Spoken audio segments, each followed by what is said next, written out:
Hello everybody, in today's video, you can tell that I am speaking in the English language. Ooh, shocker, look at my hairdo.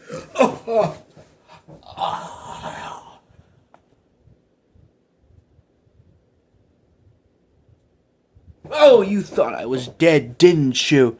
You thought I was dead, didn't you?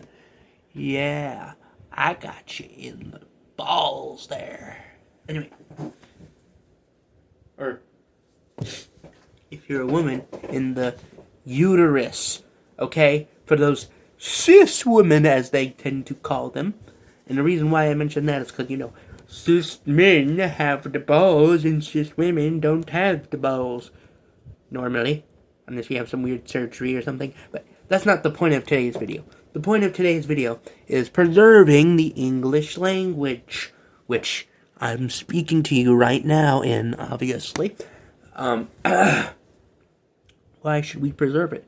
Because there are a lot of problems going on in the world, sure, but English preservance is one of them because people are not really preserving the language.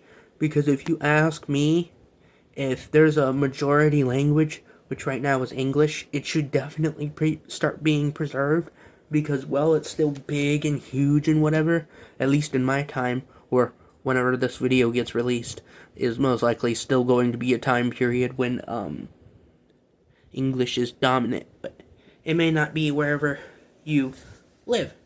And here's the thing. We need to preserve the language.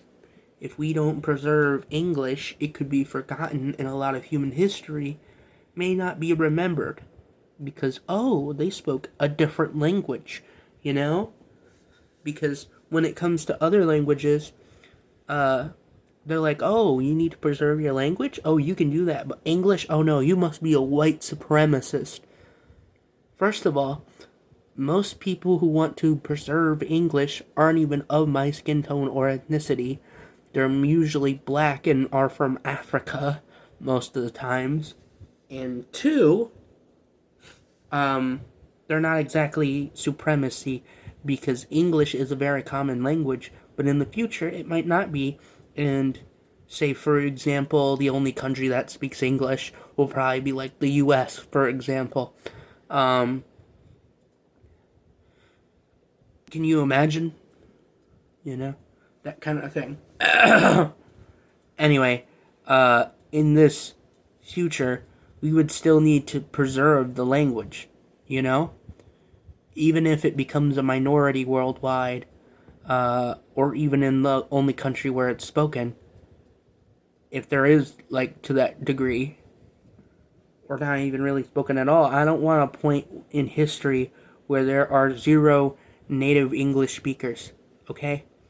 Right now, it's really big, it's really huge, but in the future, if we're not careful, it could go down that route.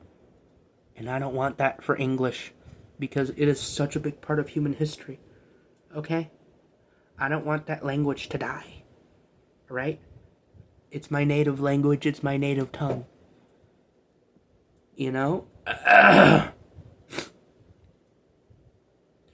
And, it's kind of hard to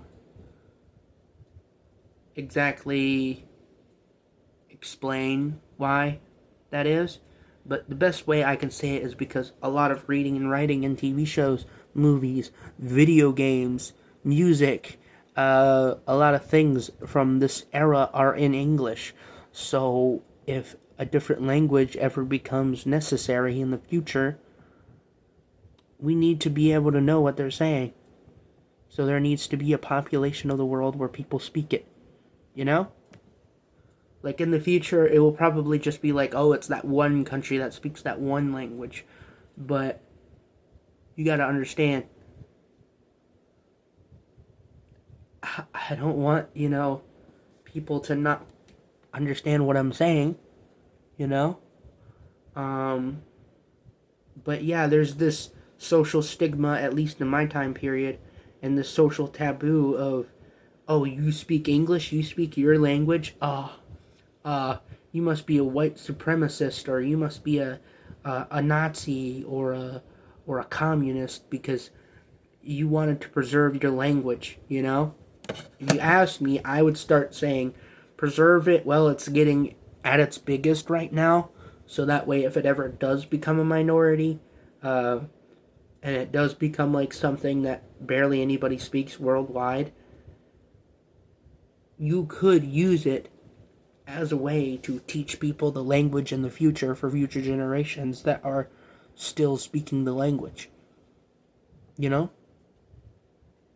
And I propose that we keep teaching English, we keep allowing English.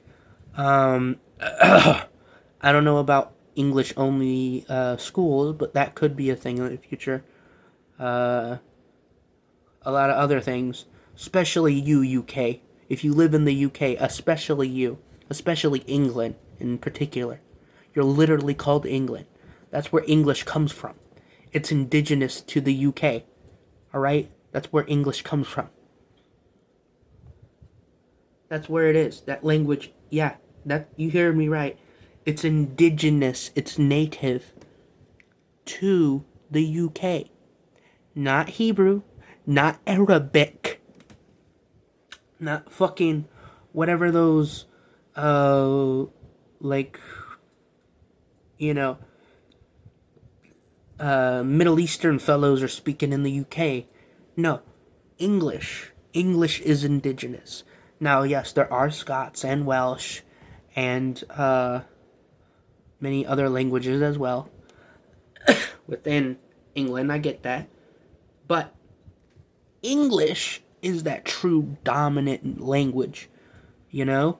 Because people tend to forget that, yes, even the invaders, even the, what you want to call European colonizers, even those people are indigenous to somewhere, okay? They're all native to somewhere. So, yeah. What are you gonna do about it? What are you gonna fucking do about it, dog? You know? But it also kind of would be funny if one of the only English-speaking nations was, like, in Africa or something. Or it was, like, Nigeria. You know? Or, say, Jamaica. It'd be kind of funny. I mean, no offense to the English speakers in those countries. I'm just saying, like, if it was the only English-speaking nation, you know? Like, oh yeah, the only English-speaking nation in the world, Jamaica. Here's one thing that this guy has to say in English, or something like that. Oh yes, I come from the good times, I get it done. Bombaclad! You know? I like it. It's so funny to me because it's just like, it's the only one. Like, I'm not trying to make fun of them, alright? I'm just simply saying because it's just kind of like, could you imagine, you know? That would be interesting. But yeah, if there was only one English-speaking nation in the world, it would probably be somewhere in Africa. I'm going to be realistic. Or maybe even Europe, but most likely probably the United States, because, you know, it is the most English-speaking country in the world. Not just by its population, but also because, well, that's where English is spoken the most, at least worldwide. So, yeah. That's just how that works. Anyway, well, spoken natively, as their native language. Yeah, but I really do need to preserve this language and to preserve my dialect as well, so that way people in the future can study my accent. Ugh. So people in the future can understand the words that are coming out of my mouth. Alright? I know I'm saying it like I'm Will Smith, but, or not Will Smith, what was that one actor's name? I don't remember him. He was from Rush Hour, that movie Rush Hour, with Jackie Chan. And he's like, do you understand the words that are coming out of my mouth? You know, that kind of thing. and he spoke it in English. So there's a bonus.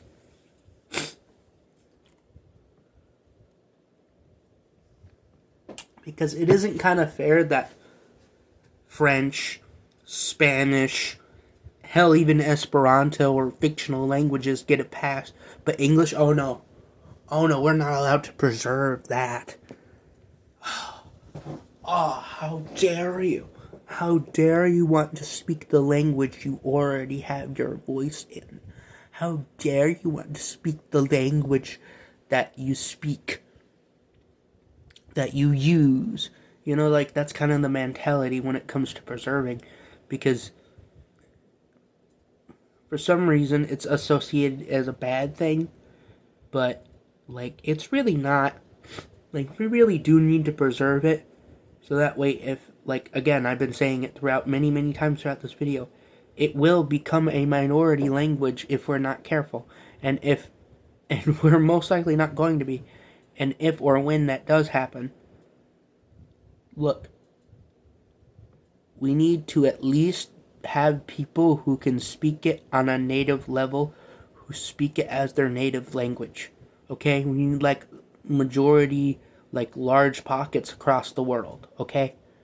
So that way, at least people who want to get into the history or people who want to get into that kind of stuff will know the English language. They'll be familiar with it, you know? There will be peoples who speak English, you know? Who have English. Because, well, this world needs it. And all the other languages too, not just English. Because just like any other language, it needs to be preserved. It needs to be used. It needs to be a part of something. So, yeah, but what if it does die out? What if there are no native speakers of it anymore, and it becomes a dead language? Well, there's a difference between a dead language and an extinct language. If this language ever does become dead, we can do it like Latin, where people still speak it, but they don't speak it as a native speaker. They speak it as a language of, say, just preserving that type of culture. You know, like how they do with Latin today. Like, people still speak classical Latin. They just don't speak it as a native language, at least not to my knowledge. But, there are languages that are extinct, meaning nobody speaks them and nobody can understand them. Even if, like, they're trying to preserve that language, they still can't. If you can't understand it, if you can't make sense of it, if there are no native speakers of it, if there is no way to translate it, if there is no way to, like, understand the language, then yeah, that's most likely a dead language. But yeah, if you want to put the definition, a dead language just means that it has no native speakers, at least for my definition, and an extinct language means it has no native speakers and nobody can understand it. Like, there's no people who don't, like, there's no people who speak it as a non-native language and as their non-first language and have it and understand it, you know, things like that, like how they do with Latin, like I said earlier. If you have 0 people who understand it or are a part of it, a true dead language, or extinct language to be more accurate, then yeah, you'd have yourself a problem, and I don't want that kind of language to be English. Okay? I don't want that to be English because we would lose a lot of history. There's a lot of history within the English language. Okay? From its early roots in, ancient Europe or what is now ancient Europe, to today, where, at least in my time, it is the most common spoken majority language in the world. Besides Mandarin. Mandarin is the most spoken majority, natively spoken, as in, like, people who speak it as their first language. that they're the largest group in that category. But as a second language, if you're counting that, then it's going to be English, okay? Because, well, they do have a huge population that's secondary to Mandarin as of native populations, native speaking populations. But it's number one if you do include second language speakers. And yeah, that's a lot of the reasons why. There are many, many other reasons I could get into, and also the reading and writing, with the alphabet and the letters that we use, the numbers that were associated in our language. Despite being Arabic numbers, the number system that we have in English, that number system isn't actually really used by people who speak Arabic, It's just not. Why is it that way? I have no idea. But all I really know is that it's just like, it's a cultural thing, and Arabic kind of has its own thing going on, obviously. But that's where we get that from. And so, yeah, that's how we get our numbers, The digitized numbers of 0, 1, 2, 3, 4, 5, 6, 7, 8, 9. Okay? And any number after that is just a repeat of those numbers. Alright? If that makes sense. Anyway, this is getting awkward. Anything else that we need English language for? Yeah, we need it for our communication because that's the only language that we really speak over here. We need that for our agreements, our disagreements, to know what to have, to know what not to have, to spread ideas and thoughts, to get inventions out there, to get knowledge out there, to get the news out there, to let people know things, to let people have things or not have things, to let them have laws and possibly even break them or make them, or unmake them, I guess you could say. Yeah, we really just need this language to at least be preserved, that kind of thing. And there's not a lot I can really do about that, considering I'm only just one person. I'm an individual. I believe in individualism. I believe in capitalism, sure. But, it can only work with just one individual, each individual individually has to agree to do this. Because if even one does it, it can cause problems because they're in the same group, And I'm not saying that every single thing that the group does you should agree with. But you should at least agree, at least when it comes to the conversation of this video, that English needs to be preserved. The English language needs to be preserved. Okay? I repeat that again. The English language needs to be preserved. Okay? I hope you can understand that. I hope you can get that through your head. Alright? Now I'm going to wrap this video up so you guys can go and make whatever opinions you want to make about whatever I said in this video, or thoughts, or facts, or whatever it may be.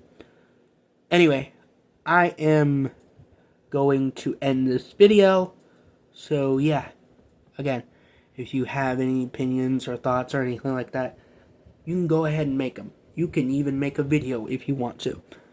Anyway, yeah, I'm just spitting out English. I'm just speaking English, That's the language. That's the language I want to preserve. Anyway, yeah, that's pretty much it for today's video. So, what are you gonna do? Come after me and go, "Oh, you spoke English, how dare you?" Whatever. Anyway, I am out of here. And just remember, stay ugly.